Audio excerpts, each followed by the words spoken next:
And a common question that people tend to ask is, how can I get rid of procrastination? How can I up my morale? How can I memorize more? And so on and so forth.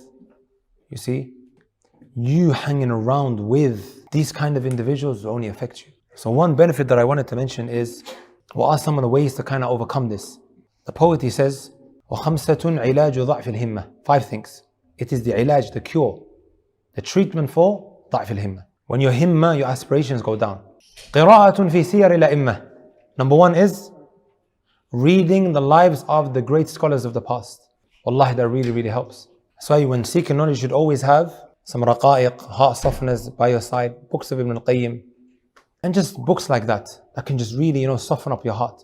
قِرَاءَةٌ فِي سِيَرِ الْأَئِمَّةِ وَذِكْرُ فَضْلِ الْعِلْمِ وَالتَّعَلُّمِ وَصُحْبَةِ الطُّلَّابِ أَهْلِ الْهِمَمِ. Next one, my brothers and my sisters, is just revising some of the benefits of knowledge and studying. You know what keeps me really going, my brothers and my sisters? If I was to ask everybody here, what is it that we're trying to achieve from this world? Where are we trying to get to? Everyone said Jannah, sah? Jannah to Firdaus. That's where we want to go, right? What did the Messenger sallallahu alayhi wa sallam say about seeking knowledge? Whoever takes the path in seeking knowledge, Allah will make his path to Al-Jannah easier. Your path has been made easier. Someone might try to pay sadaqah, fast, do this, do that, great. But your path here is being made easier. And if you die in that path, even if you're doing a little a day, the hadith doesn't mean that you have to pack your bags and go to the other side of the world. Yes, that's the best thing to do, but you still fall under seeking knowledge if you are doing a little bit every day. وَذِكْرُ فَضْلِ الْعِلْمِ وَالتَّعَلُّمِ وَصُحْبَةِ الطُّلَّابِ أَهْلِ الْهِمَمِ. Accompanying individuals have high aspirations. Wallahi, that will really up your morale and make you feel better, encourage you. I'm going to memorize this, I'm going to do this, I'm going to do that. Would you guys agree with that? Majalis al-ilm, the gatherings of knowledge, is something that really does give you high aspirations, right? Before I move on to the next 2 points, inshallah ta'ala, because I mentioned 3 now, right? The first benefit that I took away from, I think, the haram, when I went there, and this was from Shaykh Ibrahim al-Rahili. I walked in, I saw a class and I sat down. And the Shaykh was mentioning a benefit and it really stuck with me. It was the first benefit that I took from the haram, I believe at the time. This is when I went officially as a student. He was talking about high aspirations. My brothers and my sisters, Abu Bakr radiallahu ta'ala anhu didn't reach that level of piety and righteousness except that he was trying to imitate who? The Prophet sallallahu alaihi wasallam. Who was the best in the time of the Prophet sallallahu alaihi wasallam? The best in the time of the Prophet sallallahu alaihi wasallam. Prophet sallallahu alaihi wasallam. He was trying to imitate the Messenger sallallahu alaihi wasallam in as much as he could.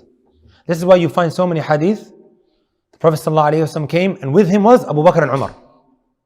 Prophet sallallahu alaihi wasallam left and with him was Abu Bakr and Umar. So many hadith are like that. And he was always trying to be like them.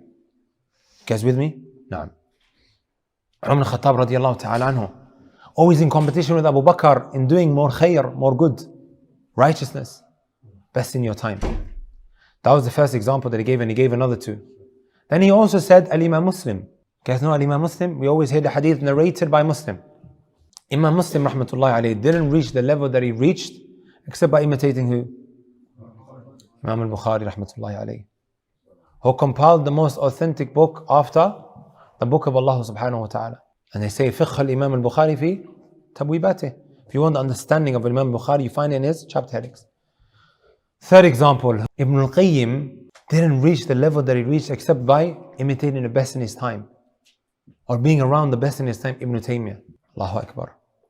When you look at Ibn al-Qayyim's arguments at times, you think, which world does he live in? His books are something else. Some of them have been translated as well. Right? He has a lot of books on heart softeners as well. Number 4, وَنَقْلَةُ الْمَلُولِ مِنْ صِنْفٍ إِلَىٰ آخَرَ فِيمَا نَفْعُهُ قَدْ حَصَلَ وَعَدَمُ التَّحْمِيلِ فَوْقَهُ. If you're studying something and then your heart now becomes hard, move on to the next one. Or move on to something else, which will make you miss that which you left off reading. Today you're going through Usul al-Fiqh. I'll tell you guys something, right? I love Usul al-Fiqh. And I always go on about it in my lessons. And Usul al-Fiqh, my brothers and my sisters, is one of those topics that barida. Tullab just walk out. Class, you see them, no, I can't do this, like I'll walk out. It can be very difficult at times to understand. But inshallah ta'ala, I have a plan to just really simplify more intermediate classes. Break it down inshallah ta'ala. Because usulul ilm is extremely important.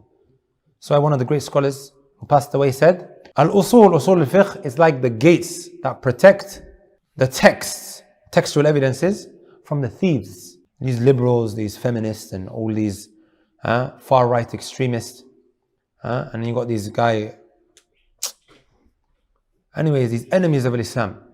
They use our text against us. The Orientalists, they learn our religion to use it against us. Wala la. Usul al-fiqh puts a lot of things into perspective. That's why these Orientalists have a big problem with Imam Shafi'i. First one that put down Usul al-fiqh was Imam Shafi'i. Wallah, you can't read that all day. Usul al-fiqh, you can't, man. It's really difficult. It makes your heart feel a certain way. You're going to have to maybe turn to other sciences. You're going to maybe have to read a kitab of Ibn al-Qayyim rahmatullahi alayh, of Ibn Rajab, one of these heart softeners. Is that clear, my brothers and my sisters? So you move on from one topic to another. Perhaps hoping inshallah ta'ala you will miss. So you come back to it, craving it. And he says, not burdening yourself with more than that which you can bear. Don't push yourself. Don't push yourself. Don't be harsh with yourself, my brothers and my sisters. A lot of time what happens, one brother starts practicing, a sister starts practicing, she wants to do everything. He wants to do everything all at once. Extremely, extremely passionate. Right? That's why we tell the reverts, calm down. Take it easy. Take things slowly, slowly. Because as the Messenger ﷺ said, never is one harsh with himself. He overburdens himself, except he will just break himself. Are you guys with me, my brothers and my sisters? You'll just end up breaking yourself. That's why you need to take it easy. Wallahi, you need to take it easy. Because you might end up leaving talab al-ilm altogether and it's totally exhausting yourself. What do they call it? Burnout, sah? You burn yourself out. Take things slowly, slowly, slowly. If you feel like your himmah has dropped, take it easy, inshallah ta'ala, slow down on it and then move back up again. Don't try and do 20 things. You're not Al-Imam al-Nawawi. Sometimes one says to me, especially when I try to advise him to memorize the Quran and he's doing 10 things that, Akhi, Imam al-Nawawi rahmatullahi alayhi, kana yadrusu, he used to do 9 sciences every single day. Akhi, anta lasta al-Imam al-Nawawi. You're not Al-Imam al-Nawawi. Take it easy. Don't break yourself, right? Start with the Quran. وَقَدِّمِ الْقُرْآنَ ثَبِّتْ حِفْظَهُ مِنْ قَبْلِهَا وَأَتْقِنَنَّ لَفْظَهُ. Start with that. Take a book on the side with it. And then gradually move on like that.